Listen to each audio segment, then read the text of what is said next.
नमस्कार दोस्तों, स्वागत है आपका Ramanuj math classes online channel पर। स्टूडेंट देखिए, इस वीडियो में हम डिस्कस करेंगे कि अभी जो आपके आरपीएससी संस्कृत विभाग सेकंड ग्रेड का जो एग्जाम 12 और 15 को होने वाला है, मतलब आपके पास अभी 10 से 12 दिन है। तो इन 10-12 दिनों में आपकी क्या योजना होनी चाहिए, विशेषकर सेकेंड पेपर यानी कि मैथ्स के पेपर के लिए।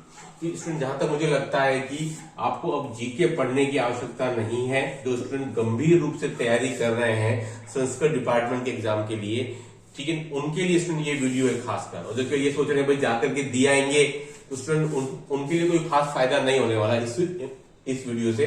तो जो स्टूडेंट गंभीर तैयारी कर रहे हैं वो ये वीडियो जरूर देखें, उनको अवश्य फायदा होगा। देखिए स्टूडेंट, जीके की अब आपको तैयारी नहीं करनी है। जो 10 से 12 दिन है वो तैयारी आपको केवल मैथ्स की करनी है, क्योंकि इतना आप समझ गए होंगे कि आपको फाइनल सिलेक्शन जो पिछला जो एग्जाम हुआ है आपका आरपीएससी वाला संस्कृत सेकंड ग्रेड का, सॉरी आपकी जो सेकंड ग्रेड वाला जो एग्जाम हुआ है स्टूडेंट आपके, उसमें पता चल गया आपको कि भाई मेरिट जो है वो आपका मैथ से ही बनेगा। जीके उसमें एक सप्लीमेंट्री रोल प्ले करता है, ये आपको पता चल गया। तो स्टूडेंट देखिए, आपको मैथ्स में क्या क्या चीजें आपको करनी है। नंबर 1, जो दिक्कत जो आई है जो पिछले पेपर में जो 26-12 का हुआ था स्टूडेंट, एक था टाइम मैनेजमेंट। ये बहुत भारी दिक्कत आई है। सबसे बड़ा दुख तब होता है जब आपको क्वेश्चन आता है, आपके सामने है, लेकिन समय की कमी की वजह से आप वो पर्टिकुलर क्वेश्चन को अटेम्प्ट नहीं कर पा रहे हैं। क्योंकि आपको पता है कि वो क्वेश्चन अटेम्प्ट करने में मुझे 5 से 7 मिनट लगेंगे, इतने में तो मैं 2-3 क्वेश्चन और कर सकता हूं। इस वजह से कई स्टूडेंट ने आते हुए क्वेश्चन भी छोड़ दिए हैं, और उसकी वजह उन्होंने क्या किया, गलती की। क्या किया है कि उन्होंने तुक्के लगाने शुरू कर दिए, क्योंकि वो लगाने आसान है। तुक्के लगाने शुरू कर दिए। उन्होंने सोचा यार मैं 5 मिनट में तो मैं 3 से 4 तुक्के लगा दूंगा आराम से। तो यहां जो कुछ गलतियां हुई है स्टूडेंट, उनको आपको सुधारना है कि टाइम मैनेजमेंट बहुत जरूरी है मैथ्स में, क्योंकि ये इसकी तैयारी आपकी जीके की तैयारी से थोड़ा डिफरेंट करनी पड़ेगी। जो 10 दिन बचे हैं उसके लिए मैं आपको बता रहा हूं कि आप क्या करें। कोई भी टॉपिक ले लें और उसके आप आपकी घड़ी के अंदर 1 घंटे का अलार्म सेट करें। मान लो कि आप 10 बजे पढ़ने बैठे, तो आप 11 बजे का अलार्म सेट करें और आप देखें कि भाई टॉपिक वाइज आपको किस टॉपिक में अधिक समय लग रहा है। मान लो कि आपने 1 घंटे में आपने कैलकुलस के क्वेश्चन सोल्व किए स्टूडेंट, मान लो कि वो है आपके 20, और फिर आप देखिए स्टूडेंट कि 1 घंटे में आपके क्वेश्चन लाइक एल्जेब्रा के कितने हो रहे हैं, मतलब कि इसमें मैट्रिक्स भी आ गया, उसमें डिटरमिनेंट भी आ गया, ठीक है, उसमें आपके बाइनोमियल थ्योरम भी आ गया, क्वाड्रेटिक इक्वेशन भी आ गया। वो स्टूडेंट अगर आपके 30 हो रहे हैं और ऐसा आप 2 से 3 बार करके देख ले, तो आपको आइडिया हो जाएगा कि भाई कैलकुलस के क्वेश्चन जो है मैं उतने नहीं कर पा रहा हूं कम समय में जितने की मैं एल्जेब्रा के निकाल पा रहा हूं। तो स्टूडेंट इसका रिजल्ट यही है कि आपको ज्यादा ध्यान एल्जेब्रा पे देना है एज कंपेयर टू कैलकुलस। सीधी सी बात हो गई है ना। तो ये आप चीजें थोड़ी छोटी छोटी चीजें आप कर सकते हैं और उससे आप कुछ ज्यादा क्वेश्चंस अटेम्प्ट कर पाएंगे। यह बहुत जरूरी है। पूरा सिलेबस करने की कतई आवश्यकता नहीं है और इतने कम दिनों में हो भी नहीं पाएगा। मैं फिर कह रहा हूं कि मैथ्स में आपको सिलेबस करने की कोई आवश्यकता नहीं होती है, क्योंकि आपको अच्छे से अच्छा पेपर भी आ गया, मतलब सिंपल पेपर भी, तो स्टूडेंट आपके 80 क्वेश्चन काफी होते हैं out of 150। Tough question paper की तो बात ही नहीं कर रहा हूं, जो सिंपल पेपर होता है स्टूडेंट उसमें भी 80 क्वेश्चन काफी होते हैं 150 में से। तो सिलेबस की तो कोई कहानी है ही नहीं, है ना। तो आप एक टाइम मैनेजमेंट अवश्य अच्छे से नोट कर लें। और जो मैंने आपको बताया कि 1 घंटे का आप टाइम, किस टॉपिक में आपको ज्यादा समय लग रहा है वो टॉपिक को आप अभी चाहे तो स्किप कर सकते हैं, क्योंकि अभी समय इतना नहीं है। और जिस टॉपिक में आपको इंटरेस्ट है और जो आप देख रहे हैं प्रैक्टिकली कि भाई मेरे 30 क्वेश्चन सोल्व हो पा रहे हैं एज कम्पेयर टू 20, तो आप एल्जेब्रा के क्वेश्चन ज्यादा सोल्व कीजिए। ऐसा ही काम स्टूडेंट आप वेक्टर के लिए भी कर सकते हैं, ऐसा ही काम आप 2D 3D, ठीक है।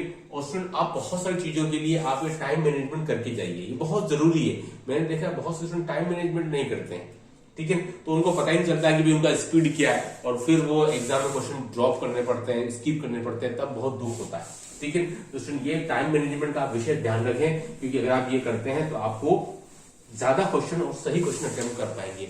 नंबर 2 स्टूडेंट, अभी जो है ना, अभी आप टेस्ट दिए ज्यादा से ज्यादा डेमो, ठीक है।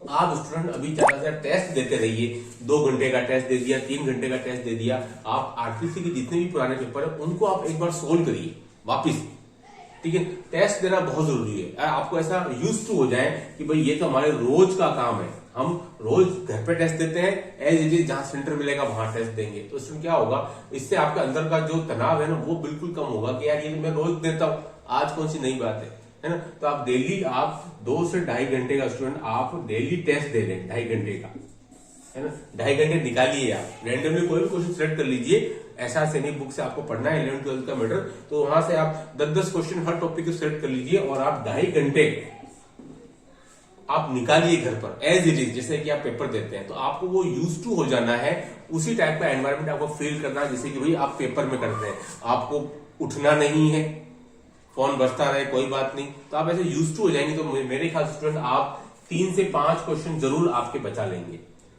ठीक है। ये बहुत छोटी छोटी लेकिन स्टूडेंट जरूरी चीजें हैं जिससे कि आपके नॉलेज होते हुए भी मैंने देखा है अभी इस 26-12 वाले पेपर में स्टूडेंट उतना अटेम्प्ट नहीं कर पाए, जबकि वो पिछले कोचिंग सेंटर्स की शीट्स में अटेम्प्ट कर लेते थे।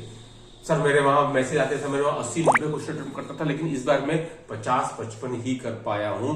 उसके पीछे रीजन क्या था कि आपने होमवर्क अच्छा नहीं किया। होमवर्क, आप आपकी गलतियों आपकी कमजोरियों से परिचित ही नहीं थे और आपने केवल उन शीट्स में आए हुए आपकी जो परफॉर्मेंस था उसके बेस पर आप चले गए और पेपर थोड़ा सा टफ आ गया और वो उल्टा पड़ गया। तो स्टूडेंट आपको आपकी कमजोरियां आपकी गलतियां वो पता होनी चाहिए। आप जो गलतियां करते हैं किस टाइप की गलतियां आप दोहराते हैं, क्या वो प्लस माइनस है, क्या वो ट्रांसफॉर्मेशन की है, क्या वो फॉर्मूले वाली है, क्या वो बेसिक सी गलतियां हैं, वो आपको कम करनी है। कम, मेरा ये मानना है, पढ़ के सभी जाते हैं लेकिन स्टूडेंट आपको गलतियां कम करनी है। अगर वो गलतियां आपने कम कर दी, मान लो कि आपने 80 क्वेश्चन अटेम्प्ट किए, तो स्टूडेंट 80 क्वेश्चन पर मुझे नहीं लगता कि आप 7 से 8 क्वेश्चन गलत से ज्यादा कर सकते हैं। अगर आपने 80 क्वेश्चन अटेम्प्ट किए और आप 20 क्वेश्चन गलत कर रहे हैं स्टूडेंट, तो फिर ये माफी लायक नहीं है। सिलेक्शन कैसे होगा फिर आपका? तो क्वेश्चन कम अटेम्प्ट कर लीजिए, लेकिन जो छोटी छोटी गलतियां जो है ना उनको आप मत दोहराइए बार बार। वो बेसिक से कई बार आपका अच्छा नहीं होता है तो वो गलतियां आपकी रिपीट होती जाती हैं। पूरे कॉन्फिडेंस के साथ में जाइए, सीट्स की तरफ मत देखिए बार बार। कॉन्फिडेंस के साथ जाएंगे स्टूडेंट तो आपको फायदा ही होगा।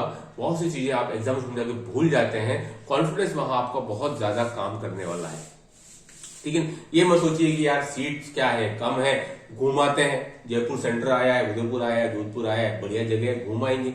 ऐसा विचार पाल करके एग्जाम देने मत जाइए। इससे तो बढ़िया आप एग्जाम न दें। बिल्कुल आप सीरियस होकर एग्जाम देने जाएं, उसको दिमाग में नहीं बिठा लेना है, फ्रस्ट्रेशन नहीं पाल लेना है, लेकिन वो आपके दिल में होना चाहिए कि मैं पूरा उसी तरीके से एग्जाम दूंगा जैसे मैंने 26-12 वाला एग्जाम दिया था, बिल्कुल उसी डिटर्मिनेशन के साथ में, भले मेरी सीट कम हो। अगर आप स्टूडेंट डिटर्मिनेशन के साथ में जाएंगे तो काफी सारी चीजें आपके फेवर में होती चली जाएंगी, है ना। लेकिन अगर आप डिटर्मिनेशन के साथ नहीं जाएंगे तो आपको दिक्कत आएगी।